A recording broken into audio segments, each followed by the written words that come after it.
কংগ্রেসের টিকিট না পেয়ে যারা নির্দল প্রার্থী হয়েছেন তাদের 6 বছরের জন্য দল থেকে সাসপেন্ড করবে বলে মন্তব্য জেলা কংগ্রেস সভাপতির। টাকা লেনদেনের প্রসঙ্গ এড়িয়ে গেলেন কংগ্রেস সভাপতি রজত চক্রবর্তী। ভারতীয় জাতীয় কংগ্রেসের পক্ষ থেকে 15টি জেলা পরিষদ আসনে ইতিমধ্যে আমাদের নমিনেশন জমা দেওয়া হয়েছে। একটি জেলা পরিষদ আসনে পাথারকান্দি সমষ্টি চানকিরাতে আমাদের প্রার্থী ঠিক করা হয়েছিল, কিন্তু গতকাল রাতে কে বা কারা গিয়ে সেই প্রার্থীকে নিউট্রাল করে দিয়েছে। আজ থেকে সেই প্রার্থীকেও পাওয়া যাচ্ছে না ট্রেসলেস, এবং প্রার্থীর মোবাইলও সুইচ অফ। আমরা বুঝতে পারছি এটা কে বা কারা করছে, কেন করছে। Till I am trying to মানে এই আসনে আমি চেষ্টা করছি, 3:30 পর্যন্ত সময় আছে। এখন পর্যন্ত আমরা প্রার্থী দিতে পারি কিনা আমরা চেষ্টা করছি, নাম্বার 1। নাম্বার 2, জেলা পরিষদে আমরা 15টা দিয়েছি। আঞ্চলিক পঞ্চায়েতে আউট অফ 95 আমরা 85টা আঞ্চলিক পঞ্চায়েতে আমরা ইতিমধ্যে প্রার্থী দিয়েছি। আরও 5-7টা জেলা পরিষদে প্রার্থী দেওয়ার সম্ভাবনা আছে। তো নমিনেশন প্রক্রিয়া আজকে 3:30টায় শেষ হবে। আমি যারা প্রতিদ্বন্দ্বিতা করছেন তাদের সবাইকে, প্রত্যেক দলের সবাইকে আমি শুভেচ্ছা জানাই। যদিও আমি একটি রাজনৈতিক দলের সভাপতি, ইলেকশনটা যাতে ফ্রি অ্যান্ড ফেয়ার হয়, ইলেকশনে যাতে কোনো ধরনের উত্তেজনার সৃষ্টি না হয়, যারাই নির্বাচনে প্রতিদ্বন্দ্বিতা করবেন, সর্বভারতীয় দল কিংবা রাজ্যিক দল বা যারাই প্রতিদ্বন্দ্বিতা করবেন, সবের কাছে আমার অনুরোধ থাকবে যে বর্তমান শ্রীভূমি করিমগঞ্জের একটা ঐতিহ্য রয়েছে, যে করিমগঞ্জে সামাজিক সম্পর্ক আমাদের মধ্যে সব দিন ঠিক ছিল, আজকেও ঠিক আছে, ভবিষ্যতেও ঠিক থাকবে। যাতে সামাজিক সম্পর্কের মধ্যে কোনো ধরনের বিচ্যুতি না ঘটে, সেটা আমার অনুরোধ থাকবে কংগ্রেস জেলা পরিষদ হিসাবে, নাম্বার 1। নাম্বার 2, 3 নম্বর হচ্ছে গিয়ে জেলা উপায়ুক্তের সঙ্গে আমি আলোচনা করেছি এবং আলোচনার মাধ্যমে বলেছি যে নির্বাচনটা যাতে ফ্রি অ্যান্ড ফেয়ার হয়, কোনো ধরনের উত্তেজনার যাতে এখানে সৃষ্টি না করা হয়। আর এই নির্বাচন হচ্ছে ডিসেন্ট্রালাইজেশন অফ পাওয়ার এর নির্বাচন। দীর্ঘদিন থেকে পঞ্চায়েতের নির্বাচন হয়নি, প্রায় 2 বছর পর এই নির্বাচন অনুষ্ঠিত হচ্ছে। 1600 কোটি টাকা যদি এই নির্বাচন না হতো, এখন 1600 কোটি টাকা সেন্ট্রাল গভর্নমেন্টের এখান থেকে ফিরে যেত।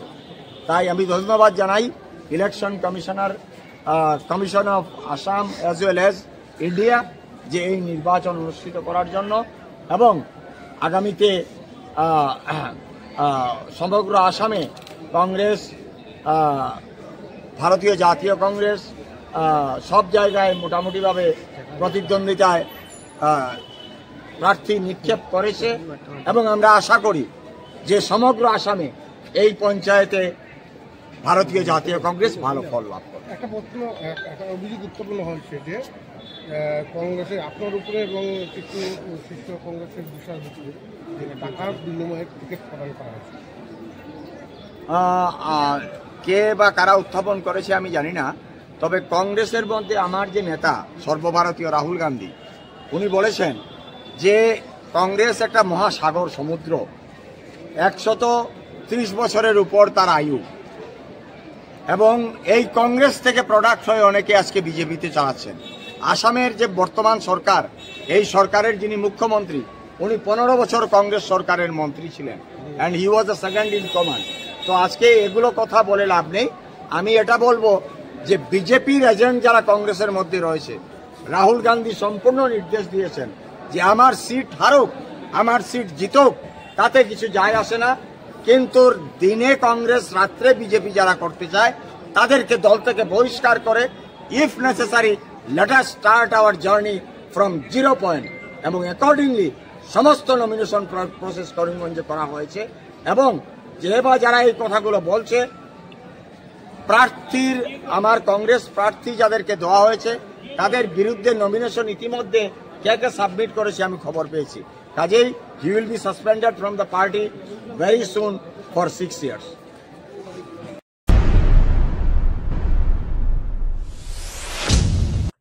উৎকণ্ঠার অবসান ঘটল মাধ্যমিক চূড়ান্ত বর্ষের পরীক্ষার পড়ুয়াদের। আজ রাজ্যের পাশাপাশি জেলায়ও আনুষ্ঠানিক চূড়ান্ত বর্ষের ফলাফল ঘোষণা হলো। প্রতিবেদকরা শ্রীভূমির বিভিন্ন স্কুলে পা রাখলে বিদ্যালয় কর্তৃপক্ষ মিডিয়ার সামনে এভাবেই ব্যক্ত করেন। এবার 2025-এর আজকে তো এইচএসএলসি রেজাল্ট আউট হয়েছে। আমাদের রেজাল্ট অন্যান্য বছরের তুলনায় একটু খারাপ হয়েছে। আমি তো 2-3 বছর ধরে আমার 100%ই পাস হয়। এই বছর দুজন ফেল করেছে।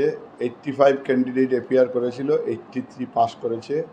তার মধ্যে 3টা স্টার, একটা ডিস্টিংশন, 29টা ফার্স্ট ডিভিশন, 50টা সেকেন্ড ডিভিশন, 4টা থার্ড ডিভিশন, এই হিসাবে 97.65% পাস করেছে।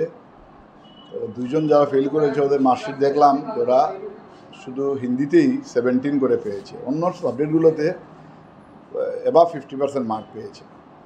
তো যাই হোক, ওদেরকেও কম্পার্টমেন্টালে বসবে ওরা, কিন্তু মনে একটু খারাপ লেগেছে যে এই দুজন হিন্দিতে ফেল করে নিল।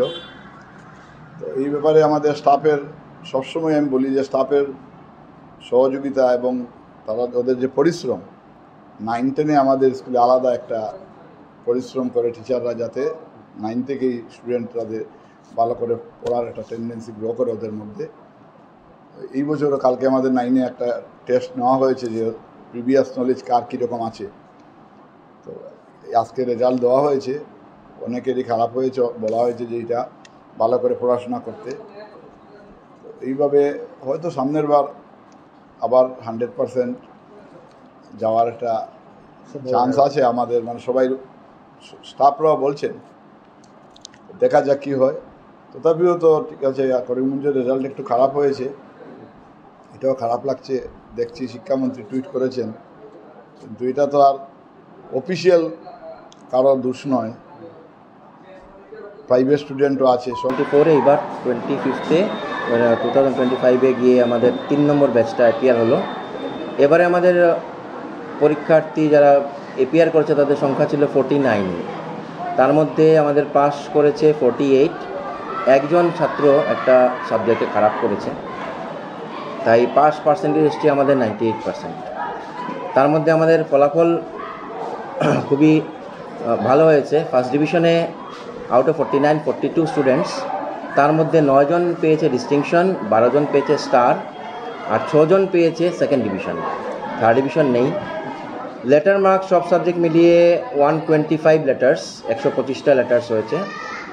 ডিস্টিংশন পেয়েছে আমাদের এখানে 9 জন স্টুডেন্ট: আয়ুষ সূত্রধর, আয়ুষ্মান দেব, স্নেহা জারিন, শ্রেয়া দে, হর্ষিতা সাহা, অমিত কুমার রয়, বন্নিশিকা দেব, তাহমিদ আলম রহমান, অনুজিৎ রয়, এরা সবাই ডিস্টিংশন পেয়েছে।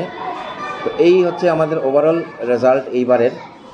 যদিও আমাদের ডিস্ট্রিক্টের রেজাল্টটা খুবই হতাশাজনক, 47%, সেই সাথে তুলনা করলে আমাদের স্কুলের ফলাফল 98%, সেটা ভালোই হয়েছে বলা যায়। গত বছরগুলোতেও আমাদের খুবই ভালো হয়েছিল।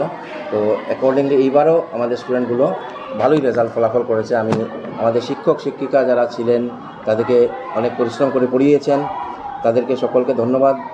আমাদের স্টুডেন্টরা, তাদের গার্জিয়ানদেরকে সবাইকে আমি ধন্যবাদ জ্ঞাপন করছি ভালো রেজাল্টের জন্য। এতটুকুই বলা আছে। বালিকা বিদ্যানিকেতন, আমরা জেনে নেব আপনাদের রেজাল্টটা কী হয়েছে। এবছর আমাদের টোটাল ক্যান্ডিডেট ছিল 136, তার মধ্যে 2 জন অ্যাবসেন্ট। তো অ্যাপিয়ার করেছিল 134, টোটাল পাস করেছে 129, পাস পার্সেন্টেজ হয়েছে 96.25। বিগত বছরে এবছর আরও ভালো হয়েছে। ফার্স্ট ডিভিশন কতটুকু ছিল?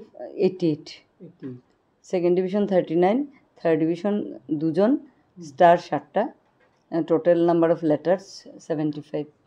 কত পার্সেন্ট? 96.26।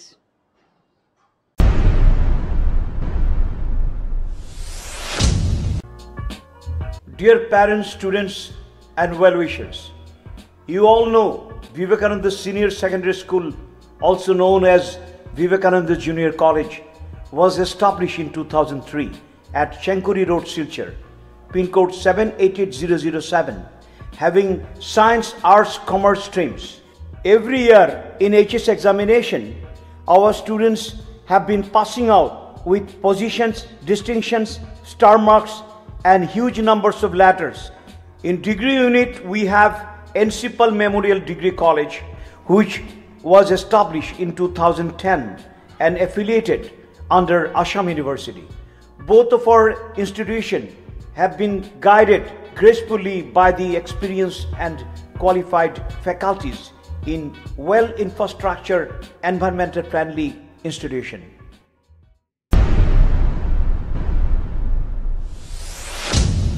পঞ্চায়েত নির্বাচনের আজ অন্তিম দিনে বিজেপি, কংগ্রেস সহ নির্দল প্রার্থীরা মনোনয়নপত্র জমা দেন বিভিন্ন আধিকারিকের কার্যালয়ে।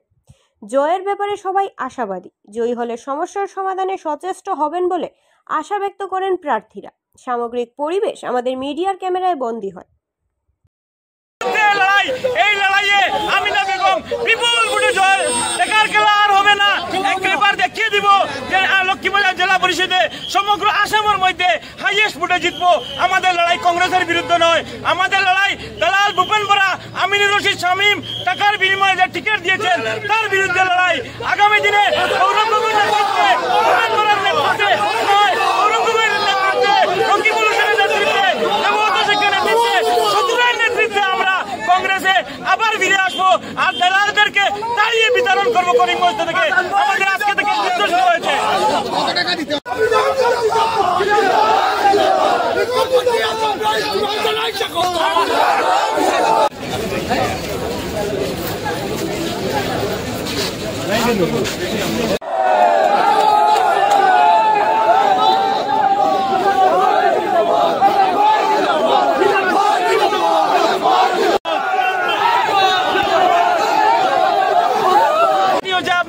কথা নয়, সব জায়গায় দেখেছেন টাকার বিনিময় হয়েছে। উনাদের আমার যারা সিলেকশন কমিটি ছিল 14 জন, এর মধ্যে 11 জন আমাদেরকে ভোট দিয়েছে। চুরি করে, পকেটে করে আমিনুর রশিদ চৌধুরী, স্বপন মঙ্গল পলায়ন করে ভূপেন বরার নেতৃত্বে এই টাকার বিনিময়ে হোটেলে ডেকে ডেকে পয়সা নিয়ে টিকিট বন্টন করেছেন। উনাদের সাহস নেই কংগ্রেস অফিসে গিয়ে আনুষ্ঠানিকভাবে ঘোষণা দিবেন। সব পার্টি অফিসে দেয় উনারা দালাল মুক্ত করবো এবার কংগ্রেস থেকে। আর শত্রুরের নেতৃত্বে আমরা করিমগঞ্জে কংগ্রেস শক্তিশালী করব। সন্দীপ নন্দী শত্রুরাই যারা যারা তাপস পুরকাস্ত আছে ওরা ভালো মানুষ, আর যারা দালাল টাকার বিনিময় করেছে করিমগঞ্জে এবার বিগ জিরো হবে, আপনারা দেখবেন, দেখে নিবেন। আর ভূপেন বরা একটা দালাল। আমরা গৌরব গগৈর নেতৃত্বে, আমরা রকিবুল হোসেনের নেতৃত্বে, দেবব্রত সেনের নেতৃত্বে এই আমরা আবার কংগ্রেসে ফিরব। রাহুল গান্ধী চেয়েছিলেন অন্যায়ের বিরুদ্ধে ন্যায় প্রতিষ্ঠার লড়াই। আমরা যে অন্যায় হয়েছে সেই অন্যায়ের বিরুদ্ধে ন্যায় প্রতিষ্ঠার লক্ষ্যে আজকে আমিনা বেগমকে আমরা নমিনেশন দিতে যাচ্ছি। আপনারা দেখছেন শত শত লোক, ইউথ কংগ্রেস, যুব কংগ্রেস, মন্ডল কংগ্রেস সবাই আমার সাথে নমিনেশনে এসেছে। আপনারা দেখতে পাবেন, এর জবাব আগামী 2 তারিখ আপনারা পাবেন। আপনি বলেছেন কংগ্রেসের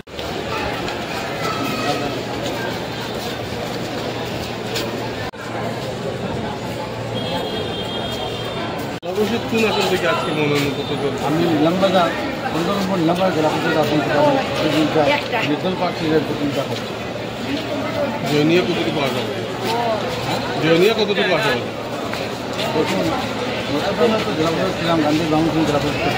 সেখানে আমি মানুষের সঙ্গে আমি আমার ভালো ব্যবহার করেছি এবং মানুষকে আমি সাথে দুজনকে করিনি। সেই আসনে নিলামবাজার হয়েছিল আমার নিয়ারস বাজার নিলামবাজার।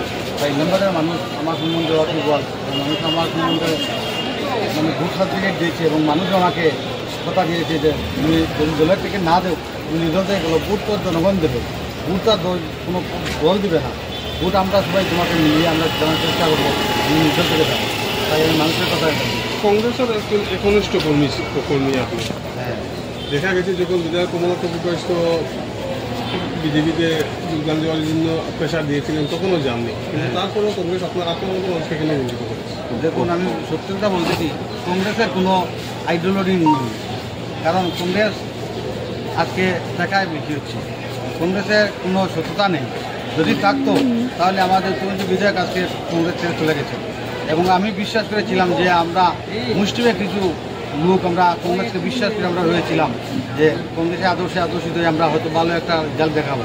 কিন্তু বর্তমান দেখা গেছে যে কংগ্রেসের যে আইডিওলজি, সেই আইডিওলজি আমরা সত্যি এখনও চিনতে পারিনি যে লেনদেনের মাধ্যমে যে টিকিট পেতে হয়। আমরা মানে দলের সাথে কোনো বিমানি করিনি। গত টার্ম অনেক টাকা পয়সার খেলা হয়েছিল, যখন ভোট গঠন হয় তখনও আমি সত্যাসত্য কংগ্রেসে ছিলাম এবং তারপর আমার বিধায়ক দল ছেড়ে চলে গেছেন। তারপর আমি দল ছেড়ে চলে যাইনি, কংগ্রেসে রয়েছি, কিন্তু তার পুরস্কার আজকে পেলাম, আমি দলের টিকিট পাইনি।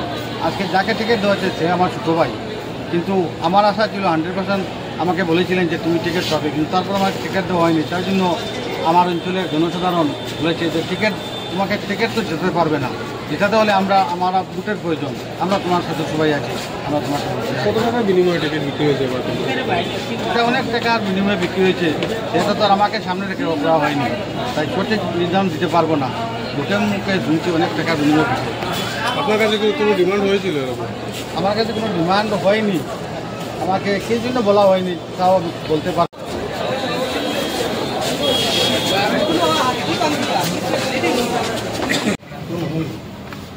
যেমন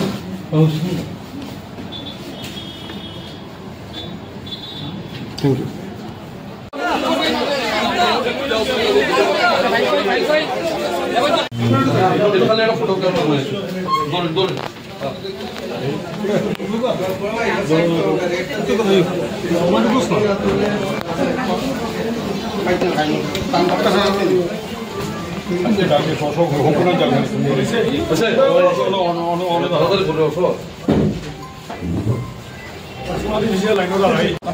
আমি জিল্লুন্নুর চৌধুরী, উমরপুর রাজাটিলা জেলা পরিষদ এলাকার কংগ্রেসের মনোনীত প্রার্থী।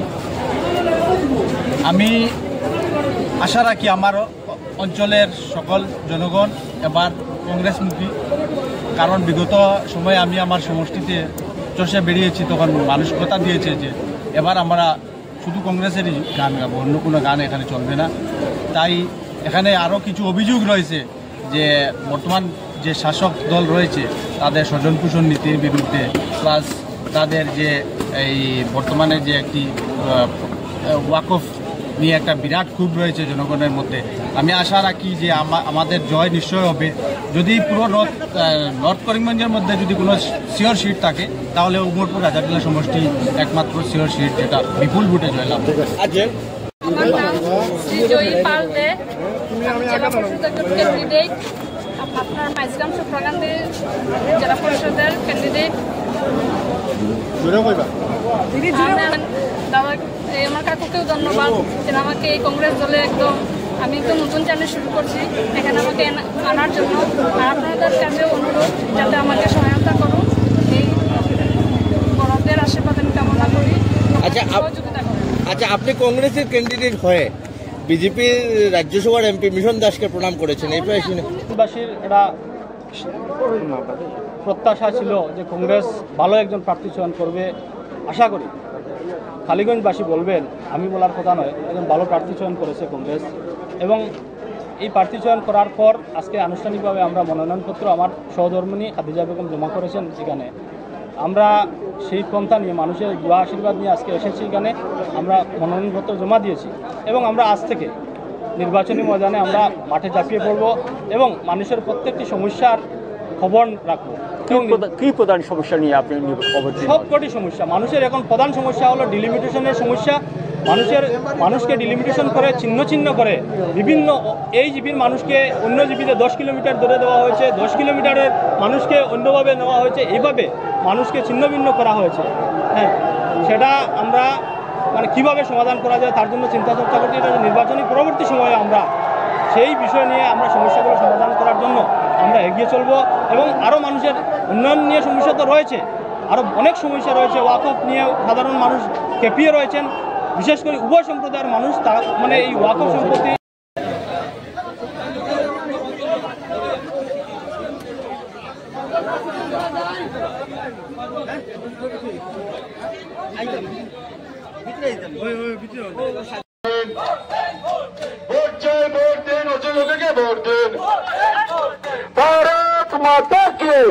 भारत माता के बीजेपी जिंदाबाद, बीजेपी जिंदाबाद, नरेंद्र मोदी जिंदाबाद, नरेंद्र मोदी जिंदाबाद, नरेंद्र मोदी जिंदाबाद, হেমন্ত বিশ্ব শর্মা জিন্দাবাদ, পুলিশ শইকিয়া জিন্দাবাদ, পুলিশ শইকিয়া জিন্দাবাদ।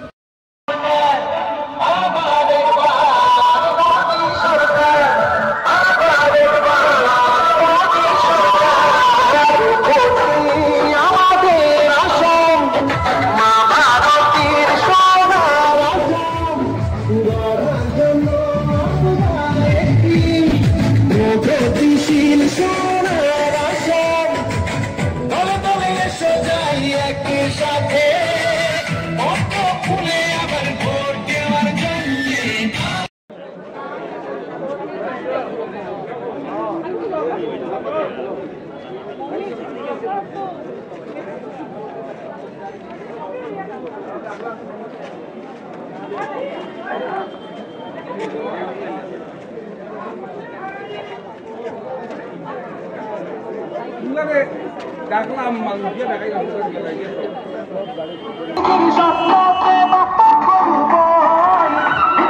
জিতিয়ে আবার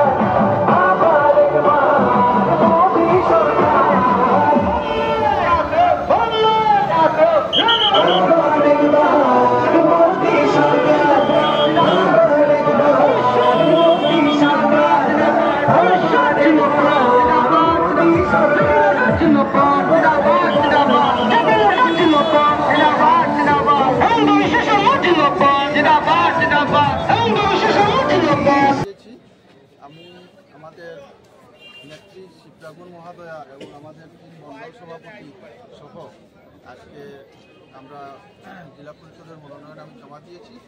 আমার সঙ্গে ভারতীয় জনতা পার্টি দক্ষিণ শ্রীভূমি কান্দাই লক্ষ্মীবাজার এবং বালিগ্রাম মণ্ডলের বিভিন্ন কার্যকর্তারা উপস্থিত আছেন। আপনারা সবার আশীর্বাদ চাইছি। আচ্ছা, আপনার যে ক্যান্ডিডেট বিরোধী যে ক্যান্ডিডেট আছে তার সাথে কোনো প্রতিদ্বন্দ্বিতা হবে নাকি আপনার? ভারতীয় জনতা পার্টির যারা আমরা কার্যকর্তারা যারা আছি আমরা সবাই একসঙ্গে আমরা মাঠে ঝাঁপিয়ে পড়েছি। এই সিট আমরা অনেক বিপুল ভোটে আমরা জয়লাভ করব। আপনার জেলা পরিষদ আসনে বর্তমানে প্রধান সমস্যা কি রয়েছে? আপনি যে জেলা পরিষদ আসনে প্রতিষ্ঠা করছেন সেই জেলা পরিষদ আসনে বর্তমান প্রধান সমস্যা কি রয়েছে? প্রধান সমস্যা আমাদের গ্রামাঞ্চলের রাস্তাঘাটের কিছু সমস্যা আছে। আমাদের গ্রামাঞ্চলের মানুষের যে দুঃখ দুর্দশা যেগুলো আছে এগুলো সমস্যা এগুলো দূর করার জন্য আমি সবসময় সচেষ্ট থাকি। আপনি এমন কি ক্যারিশমা দেখিয়েছেন যে শিবরাগুনের মতো নেত্রীকে পরাজিত করে আপনি টিকিট বদলদেবা করে নিয়েছেন, এমনকি এখন শিবরাগুন আপনার পাশেই হাসি মুখে দাঁড়িয়ে আছে। আমাদের নেত্রী শিবরাগুন নেত্রীকে আপনি হারিয়েছেন টিকিট পেতে।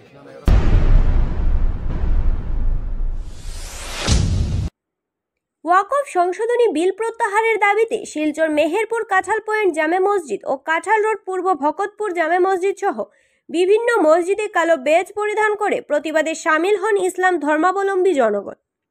সর্বভারতীয় মুসলিম পার্সোনাল ল বোর্ডের নির্দেশে আসাম ও ত্রিপুরা সহ উত্তর পূর্বাঞ্চলের সমস্ত মুসলিম সংগঠন ও সামাজিক সংগঠনকে সঙ্গে নিয়ে ওয়াকফ অ্যামেন্ডমেন্ট বিল 2025 প্রত্যাহারের দাবিতে আন্দোলন চালিয়ে যাওয়ার লক্ষ্যে সংবিধান সুরক্ষা মঞ্চের গঠন করা হয়েছে।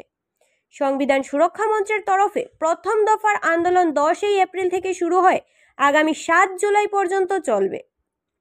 এরই অঙ্গ হিসেবে শুক্রবার কালো বেজ পরে জুম্মার নামাজ পাঠ করেন বিভিন্ন মুসলিম সংগঠন সহ সমাজের সাধারণ মানুষ। পবিত্র জুম্মা নামাজের পর দেশের অন্যান্য স্থানের সাথে সঙ্গতি রেখে কাছাড় জেলার অন্তর্গত শিলচর মেহেরপুর কাঁঠাল পয়েন্ট জামে মসজিদ, পূর্ব ভকতপুর জামে মসজিদ, আলিটিকর জামে মসজিদ সহ বিভিন্ন মসজিদে মুসলিম ধর্মাবলম্বীরা একত্র হয়ে ওয়াকফ সংশোধনী বিল বাতিলের দাবিতে প্লেকার্ড হাতে নিয়ে প্রতিবাদ জানিয়েছেন তারা।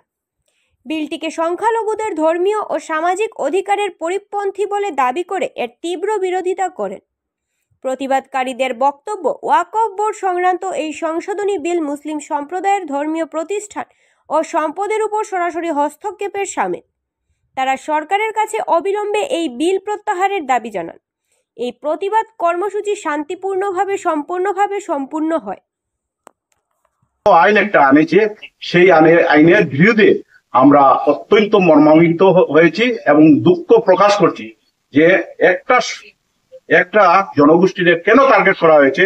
আজকে এই কালো আইনের বিরুদ্ধে আমরা গণতান্ত্রিক ভাবে যে আন্দোলন চলবে আগামী 6 জুন পর্যন্ত আমরা পার্সোনাল ল বোর্ডের আদেশ অনুযায়ী আমরা সেই পদক্ষেপ নিব এবং লাগে আমরা গণতান্ত্রিক ভাবে কোনো বিশৃঙ্খলা না করে ভারতবর্ষের রাষ্ট্রপতি মহোদয়ের কাছে আমরা এই বিলের আর্জিটা দিয়েছি এবং আমরা যতটুকু সম্ভব এই আর্জিটা আমাদের শুনবে এবং মহামান্য সুপ্রিম কোর্ট চলছে আগামী 16 এপ্রিল সেটার সূচনা হবে এবং আমরা রাস্তা আছে ভারতবর্ষের সংবিধানের উপরে। আমরা কোনো উত্তেজনা চাই না, আমরা শান্তিপূর্বক ভাবে এই আন্দোলন চলবে এবং থাকবে। ধন্যবাদ।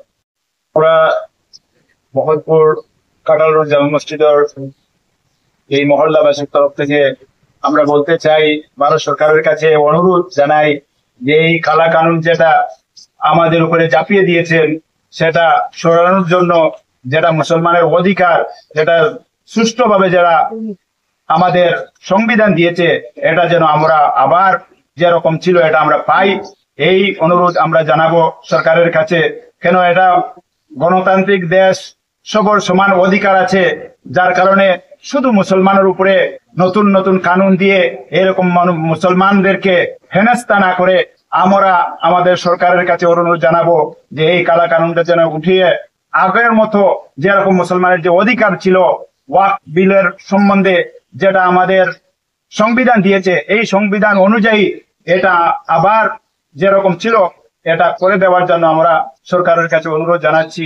আমরা এটার বিরুদ্ধে সরকারের কাছে বারবার আমরা এটা প্রতিবাদ জানাবো যতদিন এই কানুন আগের মতো না হয় এবং আমরা কোনো বিশৃঙ্খলা না করে আমরা নামাজের পরে আমরা সব এই জায়গার মধ্যে সমবেত হয়ে কাছাড়ের অনেক জায়গায়, হিন্দুস্তানের অনেক জায়গায় আজকে এই প্রতিবাদ আন্দোলনের কোনো আন্দোলন না করে আমরা সুষ্ঠুভাবে এটা আমরা সরকারের কাছে জানাইতেছি।